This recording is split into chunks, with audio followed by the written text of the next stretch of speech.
Hello, everybody. We are in our week 6 discussion. I am pleased to see that there are discussions going on the board a little early this week, and that's awesome.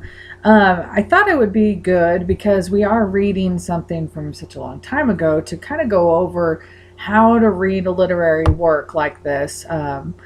Mark Twain's Taming the Bicycle, how to approach a literary work and how to get the most out of it. So I thought I'd just go over a few strategies that you can use, and hopefully it will help you through the reading. So when you read literary works, it's important to approach the work by getting a clear perspective of the context. So what I suggest is you get to know the piece before you actually read it. So think about different questions. When was the work written? What are the circumstances surrounding the work? What do I need to know to understand what's going on?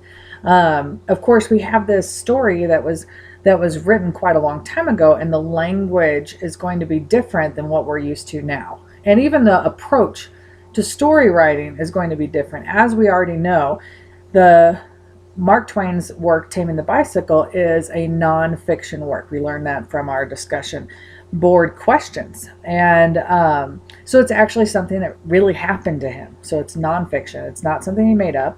It is written like a story, though, and it's autobiographical. And so we get to kind of know Twain as a person. So, of course, we know that Samuel Clemens and his pen name was Mark Twain. But we want to get to know this work before we read it. Use a little pre-reading strategy to get to know what to expect. So I have a pre-reading strategy that I like to recommend to students. It's called the SQ3R method, and you basically go through these different steps before you read and as you read any work that you think that you might need to have a clearer understanding of. So this is going beyond, your novels, reading Twilight or Maze Runner or something like that. We're actually reading some more elevated language, something that might be a little bit more difficult. And that could include things like Twain's work. It could also include, magazines and journals that are more professional. So we want to get to know what we're reading before we read it, so we're prepared going forward. So the first thing I suggest students do is survey the work. So that means you're actually going to get to know the pieces before you read it. Look at the author's name. So one of the things that I did is post a biography link to our course documents area over Mark Twain's life, because we know this is who it is that is writing to us, and you can get to know him as a writer. So you know that it's by Mark Twain, so you could probably do some background research on who that is, and if you don't know who it is, that biography is a great way to do that. And look at the title of the work, Taming the Bicycle. So it's already giving you kind of a perspective of what's going to happen. So what is it to tame something? You're taking something wild and making it useful, right? Just like you would tame a wild horse. You'd break it, basically. So we have this idea of he's going to tame this wild beast of a bicycle. And, at the beginning stages of the work, it actually says when it was written, which would have been in the 1880s. And so that gives us another perspective. Well, we read in the biography things about his life. We know when it was written, that kind of stuff. So we're surveying the different information to give us some background knowledge before we go into the work. And then use that information to start ask questions. So who was Mark Twain? You could take the title and change that into a question. Why is Mark Twain trying to tame a bicycle? And ask different questions. What was a bicycle like in the 1880s? How old was Twain in the 1880s? How does this give us a perspective of the story? So generate questions for yourself that you could then answer as you read the work or as you do research for the background information, and then read it. Now, I don't want you to just go and read a story like you're reading a novel. When you read literary works, you should have a little bit different perspective on reading. Read it slower, because that allows you to really let the words sink in. Make sure that you understand all the words that are in the work. So that's if there's any vocabulary that you don't know, if there's any references time-wise that you don't understand, look those things up, get to know those elements while you're reading. So you really have a clear understanding of what's going on. And then also I really do recommend that you read the works aloud, especially with works like this that are older, that are going to have a different vocabulary than you're used to. Hearing yourself read the work aloud can help slow yourself down. That's one thing. And it also can help you understand it more clearly, because you're not only reading it with your eyes, you're reading it with your voice, hearing it. It helps you absorb the information better, to kind of hit on more senses as you go through the reading process. The next step in the method is to recite, and that means to actually go back, read the questions that you came up with, and recite your answers. So you could actually use that reading aloud aspect in this area, but you're going back and reviewing and reciting what you've done. So reading it aloud, making sure you understand. And then review would mean that you don't just read it once. A lot of times we read things through one time and we're done. But when we're actually analyzing a work, we're actually looking at the details and trying to determine things. It's helpful to review it, meaning to read it again, to read it with different strategies, and to really get to know the piece. So that's kind of a good reading method when you are looking at analyzing works and getting to know works on a different level than just for entertainment.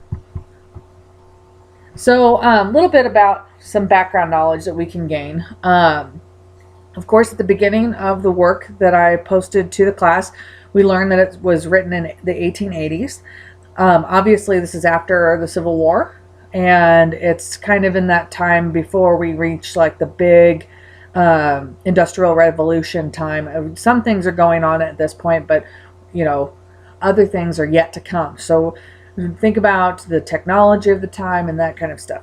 Of course, we learn that Mark Twain is a famous Missouri writer, and he's actually probably one of the most famous American authors out there. And one of the things that he's well known for is the way that he utilized his vast knowledge of Americana in his life to create these iconic characters. So we have, Tom Sawyer, Huck Finn, all these great characters that we learn. And then the voices. So he actually utilized his knowledge of people to create voices in his work. So we actually have dialect and colloquialisms and all these interesting things that we get to know actually how somebody speaks, which was new in the time that when he was writing, when Twain was writing. So it's actually a really interesting way to see literature develop, and how an impact that Twain had on literature, and the way that he created these characters beyond just the way he speaks, but actually share with us dialect and just the way that people speak in general, more a real life perspective of characters. Other things, he was born in 1835 in Hannibal, Missouri. That's northern Missouri along the Mississippi. If you haven't been up there, it's pretty cool. You can go see, where he was born, and the town is kind of set up in the 1800 kind of look, and you can experience a lot of fun things there if you wanted to go check it out. A little road trip for you. But he was born in Hannibal, Missouri, and this in 1835. Remember, he grew up in a time when slavery was legal and happening in Missouri. A lot of times people, think about Missouri. Well, Missouri is part of the North in the Civil War, but it actually was a slave state, and it just happened to stay with the Union. So it's one of a couple states that actually did that, even though they were slave states before. And his premise for the Huckleberry Finn actually centered around that. Now, he did a lot in his life. So we know from his biographies and autobiographies that he was a journalist. So he actually wrote for newspapers. He was a riverboat pilot, and that actually really shaped him as a person. Actually got his name, Mark Twain, from his riverboat pilot experiences. And even when he kind of had a hard time with the money, even though he was a very famous person, even in his lifetime. And at one point, he actually went out and did a lecture tour all throughout Europe in order to kind of get his name out there in a positive light and really work on his financial situation as well. So just some different background information about Mark Twain. And as we get through this, we understand that he was born in 1835.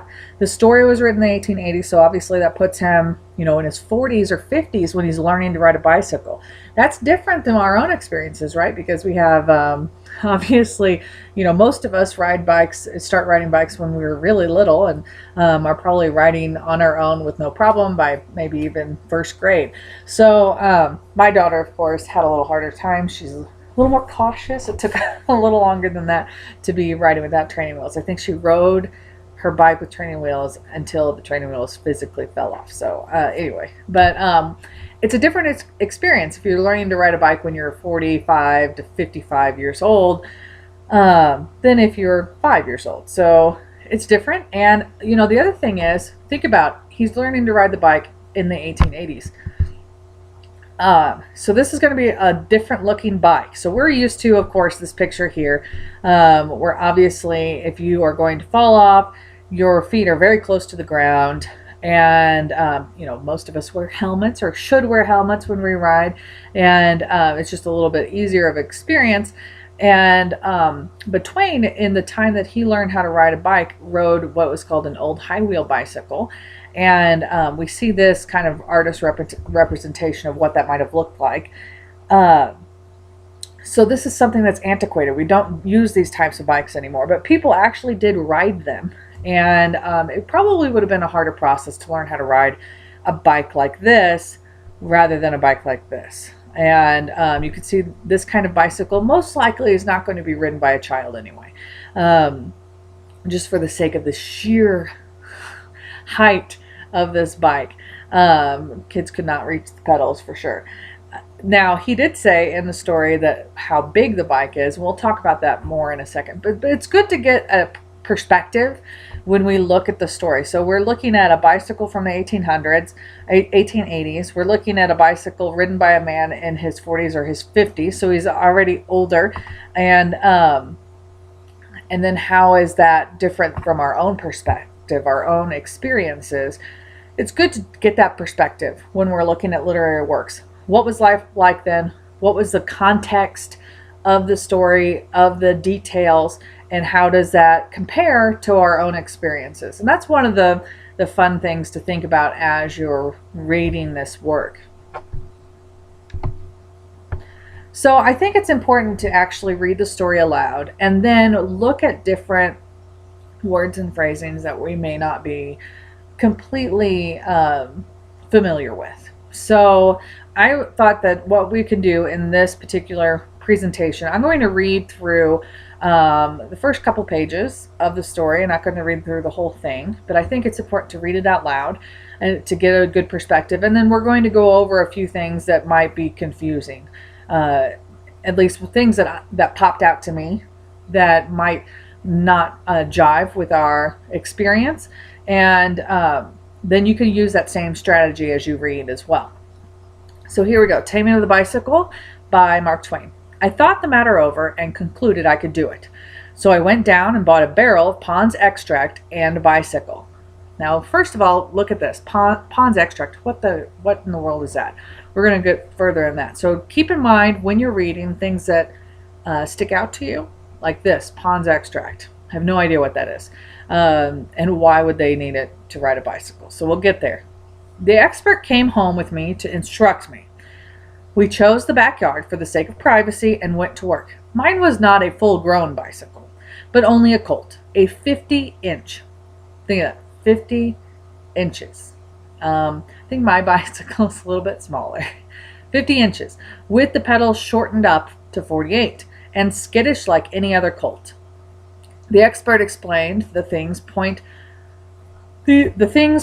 briefly. Then he got on its back and rode around a little to show me how easy it was to do. He said that the dismounting was perhaps the hardest thing to learn, and so we would leave that to the last. But he was in error there. He found to his surprise and joy that all he needed to do was to get me on the machine and stand out of the way. I could get off myself. Although I was wholly inexperienced, I dismounted in the best time on record. He was on that side, showing up the machine. We all came down with a crash. He at the bottom, I next, and the machine on top. So another element that I noticed was the word "the machine." We don't often think about a bicycle as a machine, but think of the time period. What were machines like in the 1880s compared to now? We examined the machine, but it was not in the least injured. This was hardly believable. Yet the expert assured me that it was true. In fact, the examination proved it. I was partly to realize then how admirably these things are constructed. We applied some Pond's extract and resumed. The expert got on the other side to shove up this time, but I dismounted on that side, so the result was as before.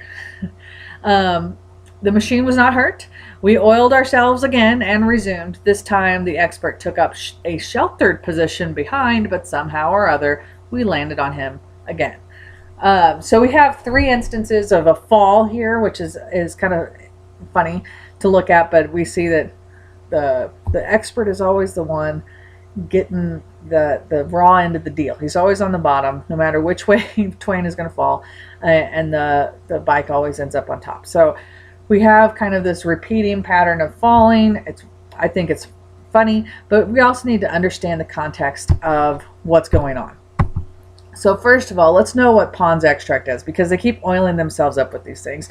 And it's a very strange image to think about people oiling themselves up to get on a bicycle, so it's good to know what the heck they're doing. So Pond's extract, I found this this advertisement. So it's a cure-all. It's really does a lot of things. So it helps with sore throats. It helps with flu. It helps with wounds or earaches or sore eyes, inflammation, frostbites. It helps with burns, bruises, sore feet, aches, hemorrhages. I mean, it's like this cure-all substance. So they basically figured they're probably going to get hurt, and we're going to make sure that we can handle ourselves. So they keep pouring on this extract to make them feel better and get back to it. So think about it as an athlete kind of thing. So when you're working as an athlete, when you're trying to learn something new, you're going to get hurt a lot, and so you need to have that extra first aid, perhaps. So it's funny to look at what this actually is.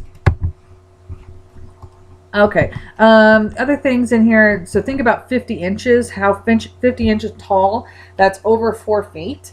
So a wheel that is over 4 feet tall, that's pretty tall. And he said that was a short bicycle, so it's not even like the real height of a bicycle. But thinking about, okay, I'm off the ground 4 feet to ride my bicycle, and it's significantly higher than what we would be used to, and that's what he had to do. So it's interesting to look back at those terms. Other things like the machine, you think about the time period, and he's going to refer to the bicycle as a machine a lot in the story, and so it's good to have that perspective of he's not talking about a computer. He's not talking about, like this big combine or anything like that. It's a machine from the 1880s, so it has mechanical parts, and so he calls it a machine. Let's do a little bit more reading. So he was full of admiration, said it was abnormal.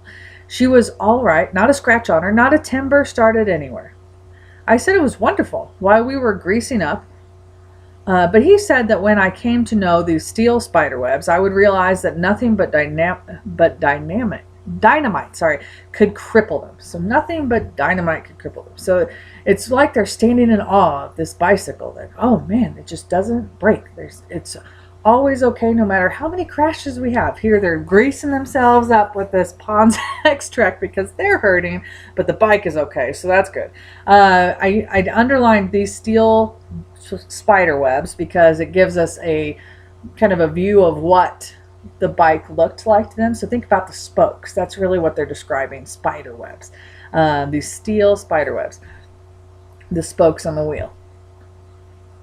So then he limped out to position. Here we have a hurt expert, And we resume once more. This time the expert took up the position of shortstop. So here we got baseball references, right? We do have baseball in 1800. So he's the shortstop, and he got a man to shove up behind. So he's kind of waiting in front and letting somebody else do the pushing. And got a man to shove up behind. We got up a handsome speed and presently traversed a brick. And I went over the top of the tiller and landed. So looking at, when you're reading these, finding words that you don't really understand and looking them up. So we have traversed, we have tiller. And I even suggest, so you go and let's look these things up. Let's go to dictionary.com and look the words up. If we don't know what they mean, it's no use going through reading something without understanding it. So traversed, it means to pass or move over, along, or through, which it totally works with the context. And one of the things that a lot of these websites, these dictionaries will give us is some background knowledge of what this word, how it came to be. So this is interesting if you wanted to go to the, more background knowledge. So thinking about traversed in terms of earlier references, Passover. I always suggest when you go to these dictionary websites to use the whole thing to really get to know the word. To go against, to oppose, to obstruct, to move or cause to move sideways or crossways. But you can go through several of these definitions. So traverse, we know what that means now. If you had another word, so like I used tiller. This might be something that you might have to look up more extensively than a dictionary definition. When I think of tiller, I think of the fun little machine that we use to move the ground when we were getting our garden ready. So a tiller here, it says a person who tills, or a farmer, a person or thing that tills, a cultivator. Let's look further down. It says the origin. So we're going to keep on going down. It's Middle English, interesting. So a tiller, a bar or lever fitted to the head of a rudder for turning a rudder or steering. So that almost gives us an idea of a ship kind of thing.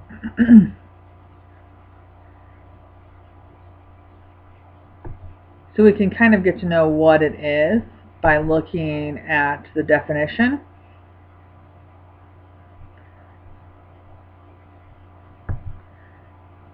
Then you think, okay, well, the only problem with these definitions is most of them have to do with modern definitions. Can we get to know a definition of the word tiller in the 1880s?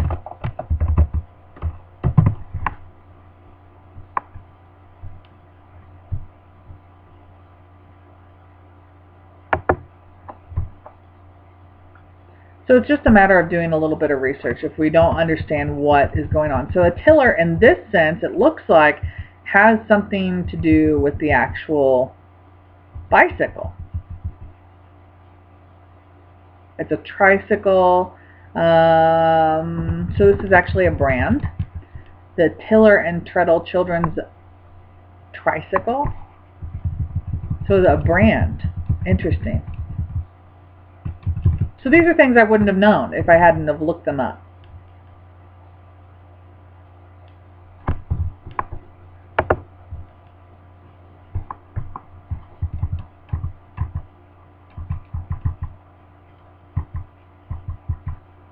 So that gives us a different perspective of what's going on in the story.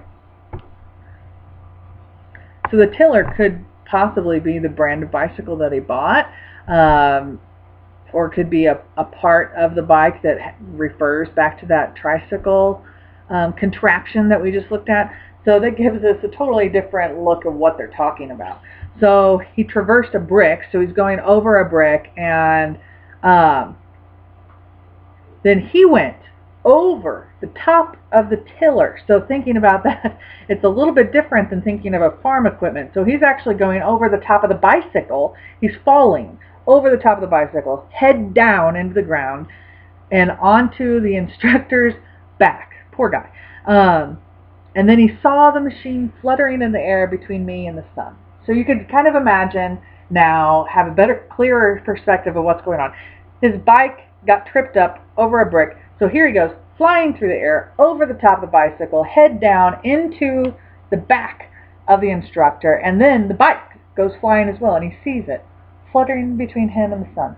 It's a different image than when we first read it, because we don't know what he's talking about. He went over a farm equipment? What is going on? So it gives us a better perspective just by doing a little bit of research on terms that we might not understand for the context of the story. It came down on us, for that broke the fall and it was not injured. So he's worried about the injury of the bicycle. This is amazing. Oh, there's something going on. I think it's...